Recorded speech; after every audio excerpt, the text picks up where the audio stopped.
Auparavant, donc, nous faisions partie d'un autre groupement. Et puis est venu un temps où on a eu besoin d'outils différents, d'outils peut-être plus complets, plus performants. On a rencontré les gens de chez GEDEX.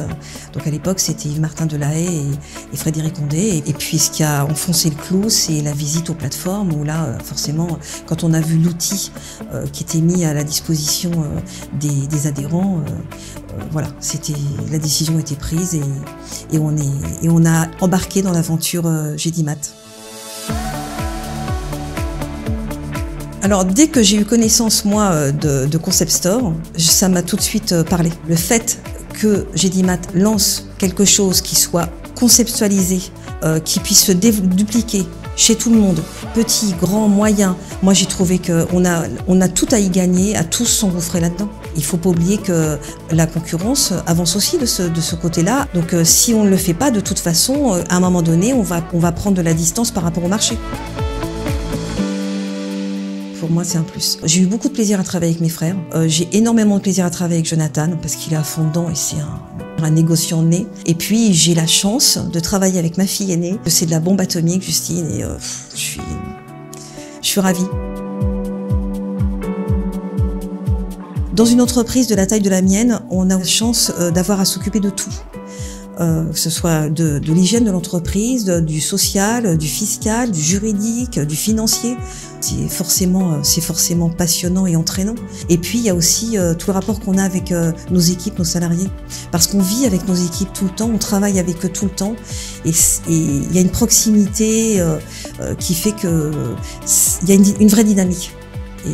Et puis même la découverte d'un nouveau client, de faire découvrir son entreprise et d'en parler, moi ça me passionne.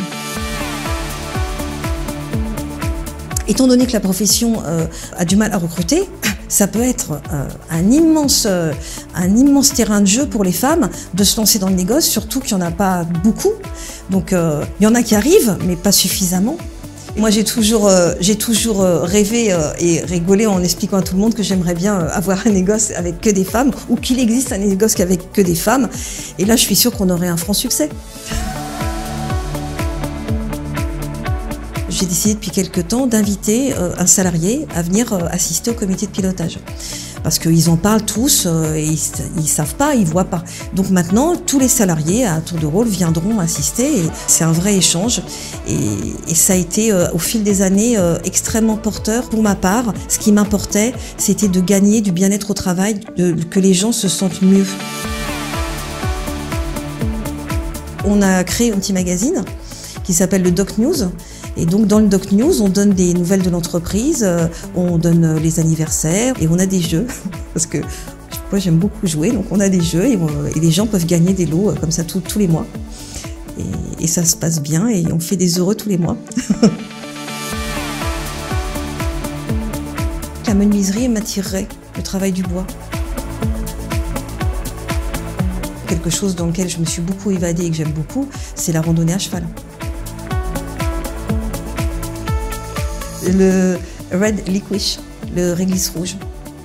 J'adore ça. Si je commence à en manger, je ne peux plus m'arrêter. Quand on a fêté les 70 ans des Dogs de Clamart, j'ai écrit une chanson sur l'air de Champs-Élysées. Donc, oh, Dogs de Clamart. Et j'ai reçu tous mes salariés un par un dans mon bureau et je leur ai chanté toute seule devant eux, a cappella, la chanson. Et je leur ai dit, bah, si je peux chanter comme ça toute seule devant vous, on peut peut-être essayer de chanter tous ensemble. Et ils ont tous dit oui, ils sont tous prêtés au jeu. Donc c'est une anecdote dont je me rappelle moi avec beaucoup d'émotion. Et parce que le négoce familial, c'est quand même ça aussi.